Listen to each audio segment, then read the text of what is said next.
Hi. I used to work with teaching undergraduate students, but the university decided to move me over to the after-sales department or service department or whatever, which is the executive school. Life is like a box of chocolates. You heard that? I spend a lot of time at the executive school together with managers in technology-intensive companies.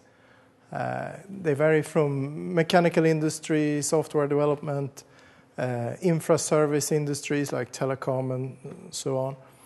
And we are often discussing many things about their daily challenges, which I would like to share to you. They have some connections to innovation, which is the overall theme here.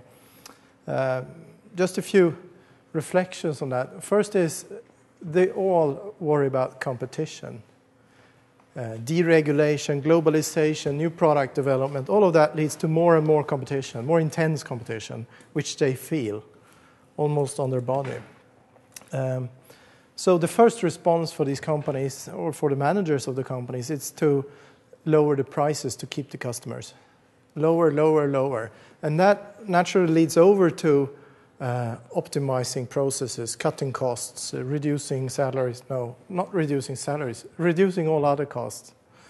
Streamlining operations, lower and lower, leanifying, all the management fads. And it leads over sometimes to more or less anorectic companies. And, with anorectic people, they look nicer for a while, but then it starts to deteriorate, and that's what happens. So the other way, which is much more fun, is to be much more innovative, to get new customers, new money, and to keep the customers without lowering the prices. In fact, they could actually raise the prices with new innovative products and services. So I brought some ideas and innovations here. And let's see, this is a symbol of innovation. Can't open it. A symbol of innovation, the light bulb. Aha, I get an idea. So I will talk a bit about that. But first of all, we have to define what we mean by innovation and invention. There's a saying that an invention is cash, like this, leading over to ideas like this. But an innovation is the other way around. You have ideas that turn into cash. So cash, ideas, ideas, cash. You get it? The innovation, as we've heard, new services, new products, new customers, new business models, new processes. And one thing that often appears when I talk to these people is the concept of reinventing the wheel. Have you done that? Reinventing the wheel? I'll give you an example, because this is more common than we usually think. In the 1850s, ships were going back and forth with products across the world, but they lacked a signaling system between the ships. So somebody invented the flag signaling system with letters K, A, B, C, or whatever. I don't know them. But after a while, they said it's kind of cumbersome to have somebody moving their arms with the flags like this. So they developed it into a hoist system where they put up different flags, different colors, and all the flags represented a letter in the alphabet. So you could send messages back and forth between ships.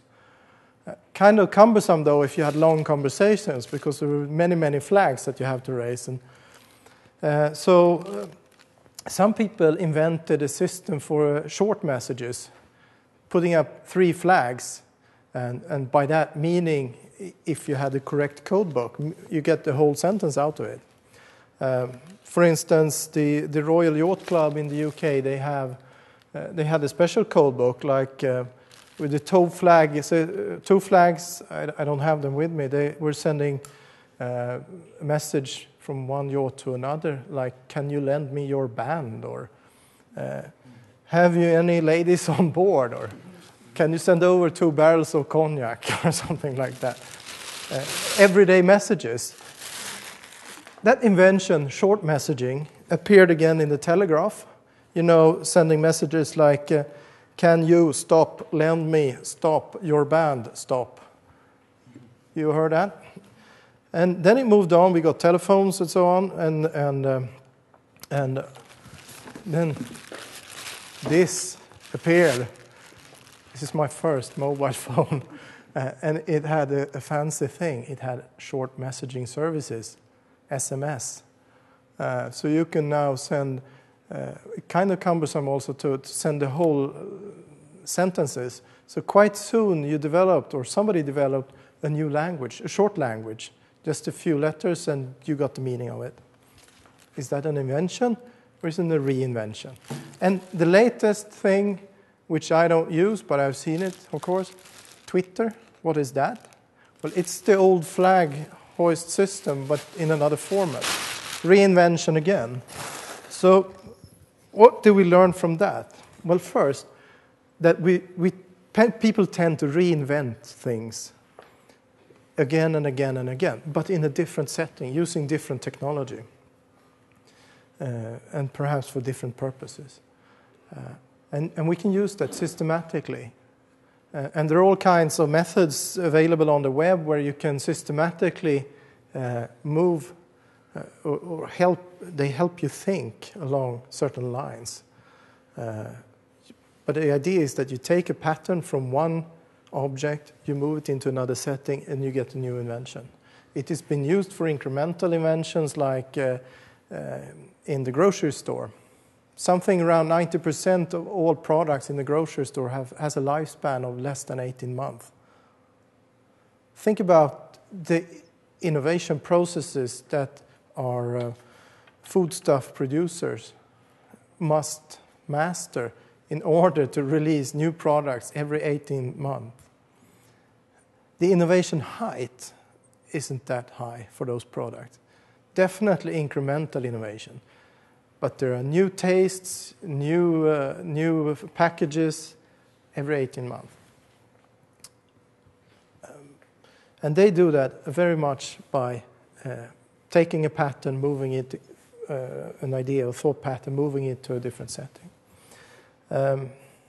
Another example of that is reinvention, has to do with lights again. Edison electric lighting. 110, 120 years ago, Thomas Edison invented a light bulb, but the prominent innovation was the invention of the electric light system. He didn't sell electricity, he didn't sell electric light bulbs, he sold electric light, the function electric light. Everybody else had candle lights or kerosene lights, but he sold electric light. And you paid for that. So you paid for the installation of a number of light bulbs, very high end, of course, in those days. You paid the monthly fee, regardless if you used them or not. You had the opportunity to use it. So it's a kind of flat rate fee, giving you the opportunity and access to an infrastructure, which you could or you could choose to use or not. Have we seen that business model innovation again? Flat rate broadband connections. You pay a monthly fixed flat rate, regardless if you use it or not, and you can connect to the web anywhere. So reinvention is one thing that we talk a lot about, and try to find new ways and new places to reinvent. The second thing we talk a lot about is the daring customer. The first customer, which is really important for the innovator, the one that dares to take the first step to buy the unproven concept, product, service, whatever it is, and use it in his own business. That step is by far the most difficult. And today, with this intense competition, companies and people have a tendency to not being that daring. I'll tell you a little story about this company, that world leader in wind power. They it was kind of a quite big company in the 50s and 60s. They were selling hydraulic equipment or some other steel equipment. But they had a CTO, a chief technical officer, that had a skunk work department where they were experimenting with windmills. And as far as I understand it, they built 1 or 2 prototypes, and then they heard that there were some US investors from California around in Europe looking for windmills because they wanted to set up a windmill park. This is in 1975 or so. They went to Holland to convince the Americans to come up to Denmark and see what's going on there and to show their prototypes or early products.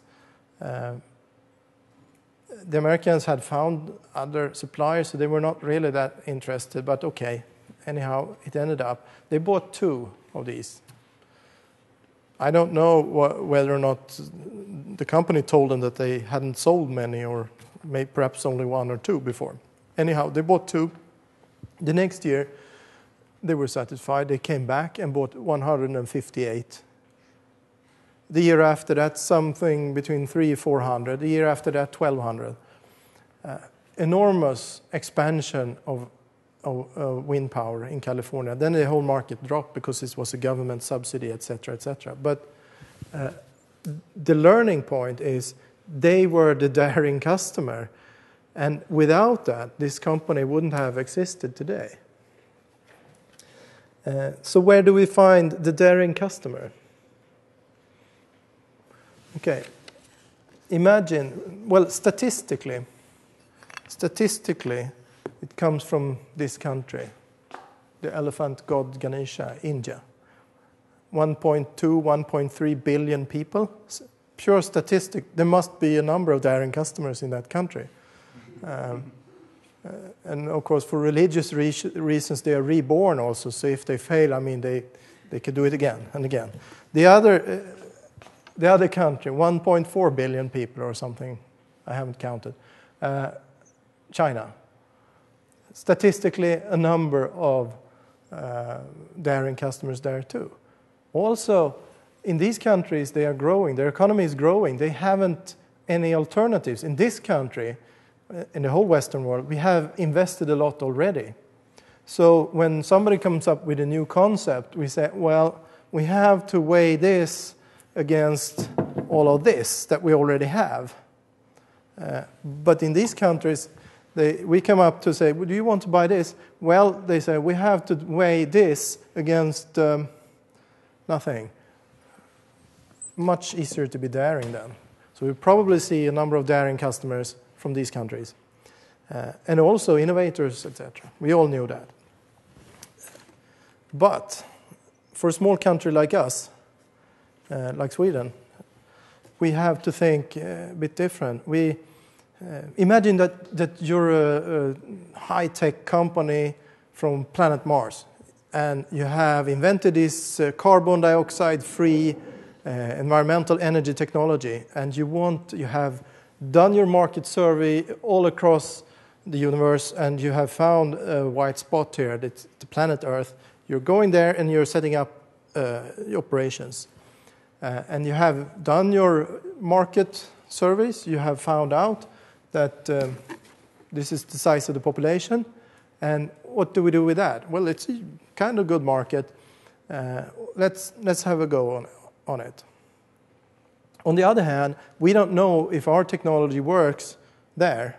So maybe before we attack the whole market at the same time, we should probably go for a test market first, like this little country here. Can you see it? This is the approximate size of the Swedish population compared to the world population. A bit bigger, actually, but I didn't find any smaller object. But Sweden is kind of good mirror image of the whole world, or at least the whole developed world. So why not start here? If it fails here, who would notice? Who of these people would notice if it fails here? Not many. So this is an option that we here actually become the daring customers. That we here start to to buy the new things. Oh, by the way, there is another country, a big country, a big society, 400 million inhabitants, something like that, which is also a good market. Statistically, that could be a good starting point. I don't know its name, but it has this flag on it. 400 million inhabitants here.